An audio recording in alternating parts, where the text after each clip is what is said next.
Welcome to Speaking to Speakers, the podcast that brings together business leaders, coaches, keynote presenters, actors, voiceover talent, and anyone else who uses words and their voice to make their living. I'm Robert Mattson. Let's hear what they have to say. Welcome to Speaking to Speakers. Today, we're fortunate enough to have Janette Ghedotte. She's the CEO of Accurate Body Language, LLC. She's out of Michigan. Janette, thanks so much for joining. Thank you, Robert. So Janette, on Speaking to Speakers, I usually interview people that focus on, speaking, but you focus more on listening. Can you explain what you do? That's right. When we focus on body language and we're trying to observe and understand and decode body language, the less we talk actually, the better, because when we're paying attention, Robert, and we're using all of our senses, including our intuition and our gut reaction, right? Because the gut is the second brain in our bodies. And so when we infuse all of our senses, then we get a better idea of the real messages that are being conveyed. Got it. So now the interesting thing about is your background. When I was doing a little research on who you are and what you do before we started chatting. Now your background includes certifications in relationship therapy, hypnotherapy, reading body language. What led you to where you are today? Curiosity. Curiosity kills the cat. No, curiosity is at the core of everything, creative. I think Einstein said it's more important, I'm paraphrasing, curiosity or imagination is even more important than intelligence, because curiosity opens the door for exploration and discovery. But at the core of everything, in addition to curiosity, is I'm a psychologist, and I love to better understand humans and human behavior. Mm-hmm. So did you start in relationship therapy and then go to hypnotherapy? Was there an order, and did one kind of connect you and drive you to the next? Well, I've always been a lifelong learner, and I believe the Imago relationship certification was prior to the hypnotherapy, but all effective approaches have things in common, which is being in the present moment, right? Mm-hmm. Yeah. For hypnotherapy or relationship therapy or body language, being in the present moment and giving 100% of your attention and attuning and connecting to the other person, like what we're doing. Sure. Do you find that some of the things that you probably did in relationship therapy, when you learn things about body language, were they new things, or were they things that you said, oh, wait a minute, I've been doing that all along and I just didn't have a label for it? I think with a lot of successful or effective or proven approaches, there's lots of similarities, which include rapport, trust, connection, being in the present moment. So probably more the latter of it reinforced what I already knew, or it helped me remember the important parts of a previous certification. And that's true. And it's funny because you and I are on kind of the different sides of the coin. I teach people about speaking and how to, I jokingly refer to it as be manipulative. Because if they understand how people are interpreting information, whether that's physical, vocal, or content-based information, you can kind of play the game and kind of game the system a little bit. And you're on the other side, which is like, okay, so you would probably watch one of my clients, and one of your clients would say, oh, okay, now I'm getting what they're saying, and I can see what they're trying to do. So even though I think we're in a kind of cooperative seesaw, as it were. There's probably more overlap, Robert, in what we do than we really realize, because what you're talking about and what I'm talking about is psychology and persuasion. In order to persuade somebody, you've got to connect with them and have that other person feel like you truly understand them and connect with their pain, and through storytelling, speakers can really connect with their audience. No, that's absolutely true. I agree with you 100%. When you take a look at the connection between two people and storytelling, and I think storytelling is like any tool, it can be used for good or evil, or true. whether altruism or personal benefit. Let's not make it so black and white as good and evil. But you can just use stories to connect with people, or you could use stories to try to change someone's mind. So that persuasion part of it. So I think that it's interesting how the two different sciences come together. It's really one science, but two different looks at that particular science. All right. But what you and do, it hits the go and ahead. it hits the emotional part of the brain. Oh, absolutely. Story. Yeah. Yeah, because you're activating that. And if you activate emotions, you're activating memory as well, because everyone probably remembers, their first date, or when they screwed up an exam, or their first drive in a car after getting a license. And those emotions will lock in those memories. But what you do is a lot of being observant, knowing people's tells. And as a follow-up, do you play poker? Yeah, well, just neighborly poker. Neighborly poker. As a matter of fact, one tournament is going on right now, and my husband's watching it. So, I'm very busy, and you're very busy with our business. So every once in a while, when I take a break, I go down and I watch the action. But I sent you a picture of when I actually won a friendly Texas Hold'em. And so in the email, and so if you look at the picture, I'm smiling, and it's a genuine smile.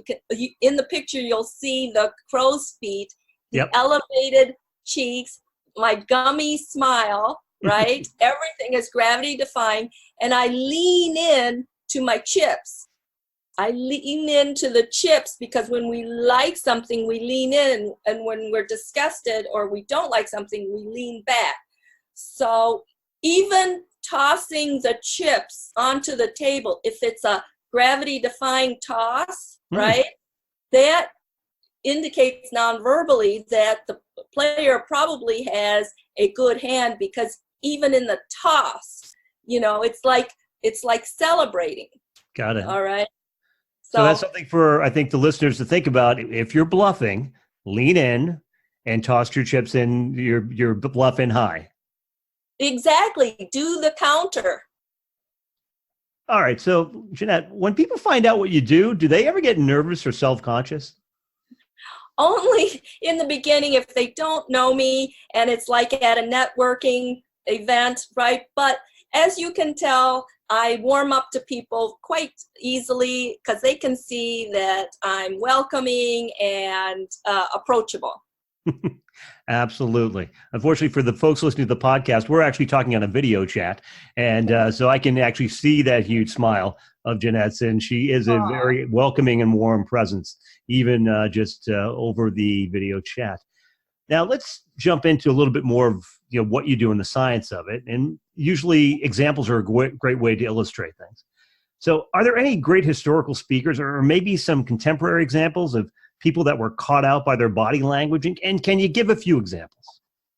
Well, yes. I recently did a webinar on the Jussie Smollett case, and I provided the body language analysis, and my guest expert, Mark McLish, who is a 30...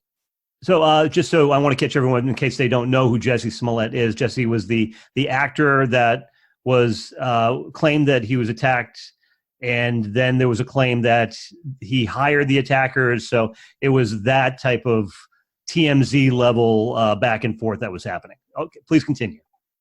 Right. He created national and international attention. And so my guest expert, Mark McLish, and I provided the body and the statement analysis. Mark is an ex-U.S. Deputy Marshal, and he trained law enforcement people on statement analysis, detecting deception in the words. Got it. For over 30 years. So he and I looked at the Robin Roberts Good Morning America or the Robin Roberts interview. Mm-hmm. And let's say you were walking at 2 a.m. and a couple of people that whom you did not know all of a sudden approached you and started bothering you, right? And then started kicking you and all that. What we found interesting is that Jussie Smollett, one statement analysis example was he described the encounter as tussling. Now, if you feared for your life and you didn't know these other two people, I don't know if tussling would be the word that you would use to describe that encounter. I would say I was attacked. All of a sudden, two men in a mask attacked me, and notice how my body language is in sync with what I'm trying to say. Mm-hmm. And I was fearing for my life. Tussling is what you probably would do with a toddler or your young son, as you're wrestling in the house. So that was a hotspot word that Mark McLish noticed. And for me, if you watch that interview over, you'll see that when Jussie Smollett talks about being attacked, he's smiling. And then when Robin Roberts talked about, and we have footage, we think that we found the two people that might have attacked you, then he shows downward corners like he's not happy that his attackers. So there were so many tells. And the most important thing about body language, Robert, is you want to notice how the person is acting or behaving as the baseline. And then when the trigger question or the trigger stimuli occurs, within 3 to 5 seconds, what changes in the body are occurring. And then you start putting puzzle pieces together to determine, does that look like it's ease or dis-ease, comfort or discomfort at the questions? So, Janette, it also, when you think about it, it's also a cumulative thing. I'm sure right. You're looking for inconsistency. So obviously the inconsistency behind what the person is saying versus what they're portraying physically is one inconsistency. Or it can be, maybe they have great control of their facial muscles, but not great control of their hands. And exactly. When I talk to people about presenting, you don't want to contradict yourself. So you might be saying something that is a very confident sentence, and you might say it in a very confident voice, but when you're saying it, you're stepping back. So you are, again, being defensive and not authoritative on that statement, and so you're showing a contradiction between the content, your vocal inflection, and your physical manifestation of what you're saying. And people have to learn, if they want to do that, to control that, because they might just feel nervous about speaking. They might have a lot of faith in their comment, but I'm just nervous, so I tend to step back. But I think audiences read a lot of that, don't they? They read everything. And so what Amy Cuddy recommended, she is a social psychologist. She at Harvard. Yeah, she did the Harvard study. Yes. To spend time before you go on stage, and I recommend this too, to arrive early, own the room, go into the room, make sure you own it, you claim the room so that the room is not a surprise to you. And then in your private time to prep for going on stage, whether that's going to the bathroom or going into a quiet area, really tap into your inner confidence. And she recommended the power pose. Some of her colleagues questioned her on the results of the research, but then she did follow-up research that was more advanced. So I also recommend just really tapping into your inner confidence and affirming that you will deliver a confident, compelling, and excellent speech. I agree with that 100%. And it aligns with something that I talk to people about rehearsal. Being in the room and owning the room, fantastic, because you're getting that mental comfort level. But also, I hear a lot of people, I asked them, I said, did you rehearse this? I said, oh yeah, where did you rehearse it? Oh, in my car. Oh, in your car. That's not a stage. That's not where you're going to be presenting. Could you possibly rehearse this in a place that is more similar to where you're going to present? And that's something to realize, that if you eliminate those variables. I was actually doing a keynote recently, and I had been rehearsing because it was a keynote and I wanted to do a good job for my client. And it was a situation where I was rehearsing in a space like I expected the stage to be, wide and flat. And they put kind of a catwalk down the middle to get into the middle of the audience. And I rehearsed there. I did a run through and I fell off the catwalk because I was so ingrained to what I was going to do. I just was walking to where I would normally walk and I tripped and fell off the catwalk. And I had to relearn it. But if you can practice as you'll play, it takes another variable off the table, and then you don't have to worry about it and you can just focus on your message. Those are excellent tips, Robert. But all right, so let's jump in. That's a great example of something that people might have seen in the news. But why is understanding body language important in day-to-day living, or maybe in specific work fields? And maybe can you give some examples on how reading body language could be useful?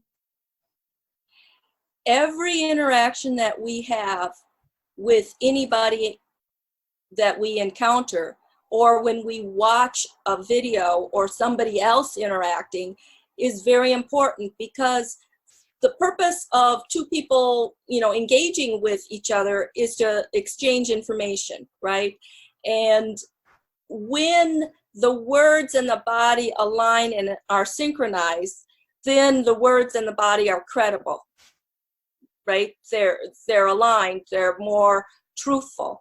And when there's something off, it could be discomfort, it could be deception. So that's when I suggest to put puzzle pieces together based on all of the information that you know and need to know to uncover what the truth is. Let's say you and I are looking at a 1,000-piece puzzle, right? And Robert, you take a handful of pieces and I take a handful of pieces, and we look at our pieces. Well, in your handful, you might put a couple of pieces together and it shows a dog. And in my piece, it might show the barn, because it's a farm puzzle piece, right? Mm-hmm. So it's only when you start putting all of the pieces together will you then realize, maybe it takes 30 pieces and then you find out it's a farm puzzle, right?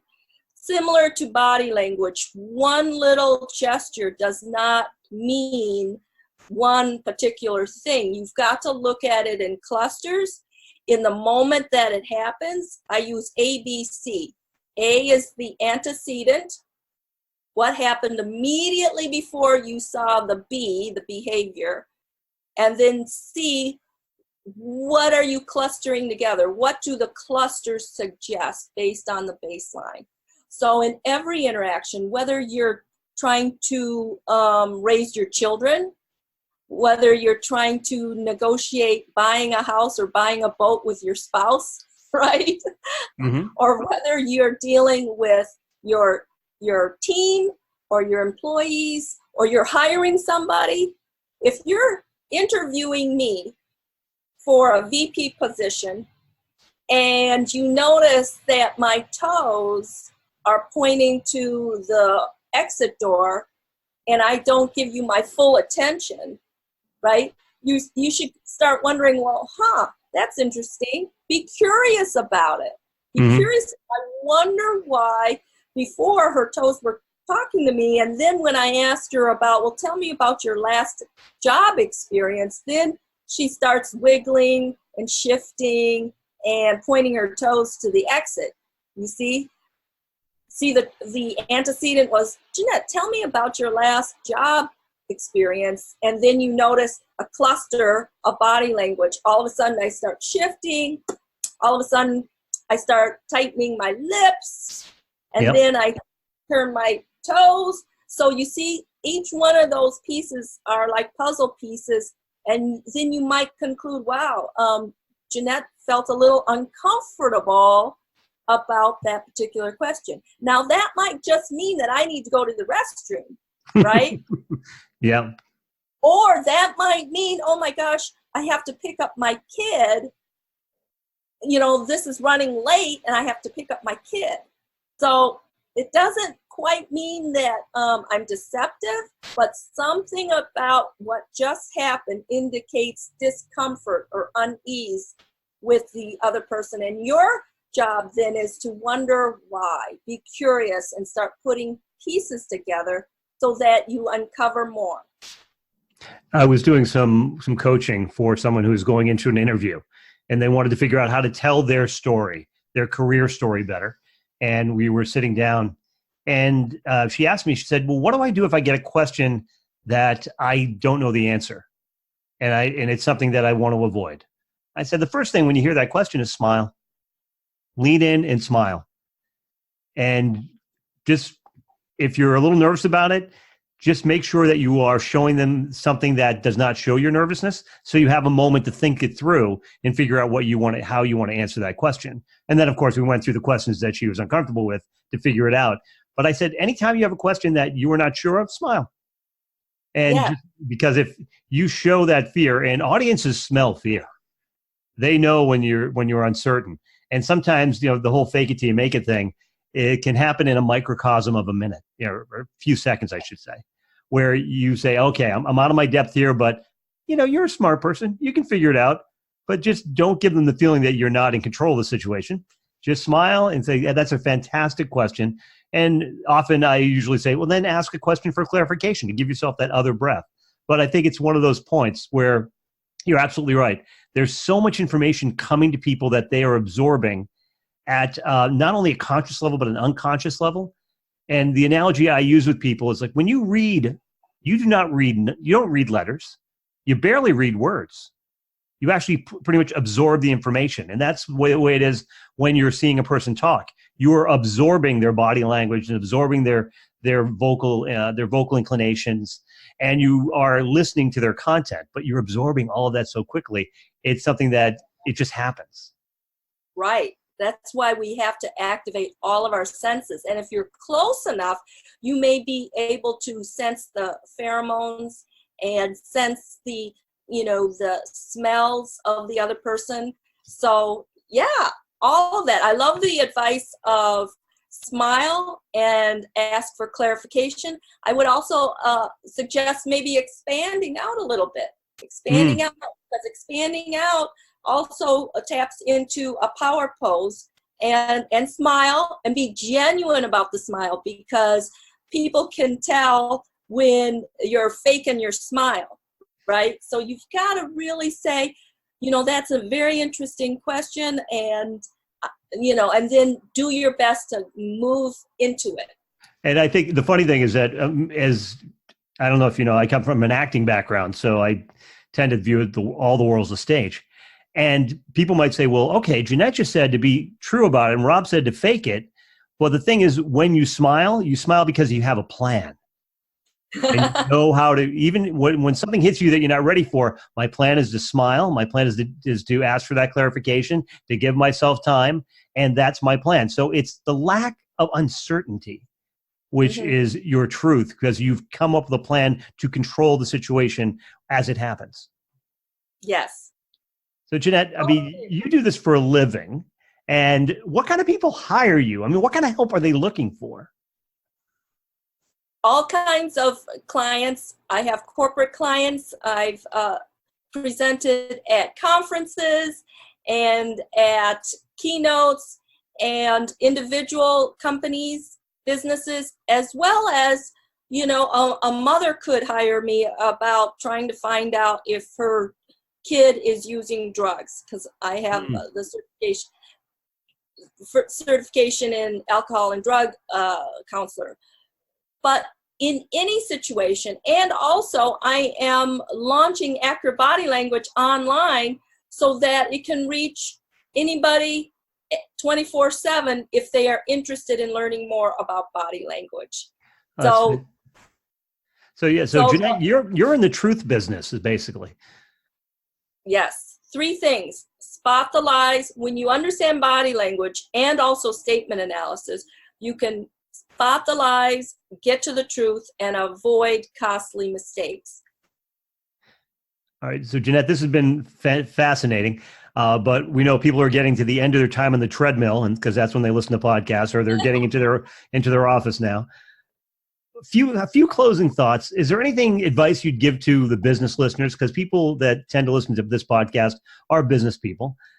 What they should or shouldn't do when presenting to an audience, whether they're salespeople presenting to prospects or an executive presenting to their people. Just a few little actionable tidbits that you can give. Yes, let me share my screen so you can see my keynote.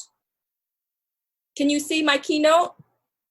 Yes, I can, and I will interpret that. I'll do the play-by-play for your keynote for our listeners. Okay, so on the stage, okay, we are on the top of the slide, and we're facing our audience, which is on the bottom of the slide. So what we want to do is when we start off, we're in the center, right, on your mark. And then when you talk about the cons or the disadvantages or your opponent's ideas, right, you want to be at the audience's left. And we read from left to right, correct? Okay. So if I can interpret for the people that can't see the slide. So what Janette is talking about is something about creating positive and negative spaces and defining that in the mind of the audience. And she's recommending that the negative is on what I think of as the house left, where the audience is looking at the left-hand side of the stage from their point of view, and the positive is on the house right, where they're looking at it, and it's on the right-hand side.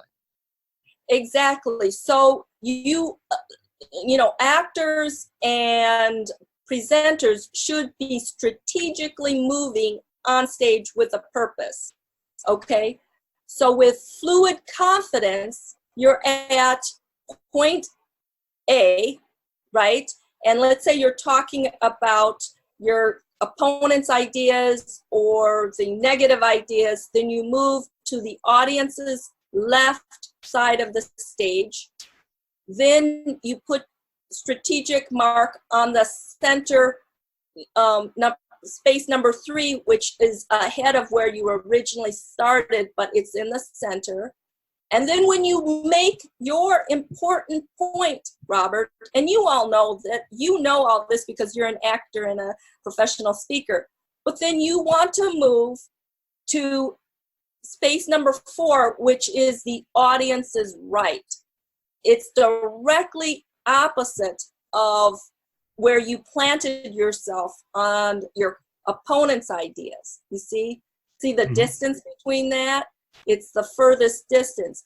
But then when you talk about the solution, you move closer to the audience, right? Because when we like something or we want the audience to like something, we move closer.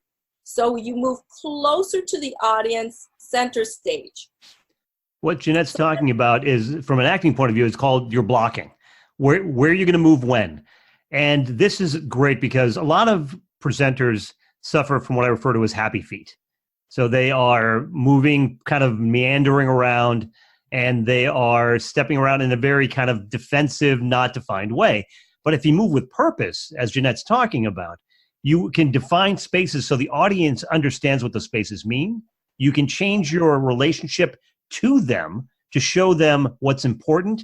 In fact, even if they're important, because when we move closer to people, we show that they're important to us. Of course, you don't want to get too close because that's the creepy zone where you violate their personal space. So, I think your points are spot on, and it's really owning that room. And even if you are in a small space, we talk about the 3-step circle. If you are standing, you can take 1 step to the left and 1 step to the right. That gives you 3 steps from left to right. And you can use that small space to define exactly what you're talking about here. So even if you're in a conference room or you're in an office, you can still use these same concepts that Janette's talking about. That's right. And use power poses. So expansion of your shoulders, posture, arms, planting your legs like a solid oak tree, very balanced and solid. One time, Madonna accepted her award from Anderson Cooper for lifetime achievement, And her legs were so spread out, which showed her personal power and her confidence at that very moment. So from head to toes, the body always shows the truth. And I can't wait to interview you on what it's like to be an actor and use your body language to tell the story and through the acting. So I look forward to interviewing you, Robert. I can't think of a better thing to close on than that, Janette. Janette, thank you so much for joining. That has been Janette Ghedotte. She is the CEO of Accurate Body Language LLC out of Michigan. She is an expert on body language, and as we found out now, she is in the truth business. You don't lie around Janette. Janette, thank you so much for joining us today. My pleasure. Thanks for listening. Speaking to Speakers is sponsored by ITM Speakers, helping executives, sales staff, and subject matter experts become more effective and persuasive communicators. Learn more at itmspeakers.com.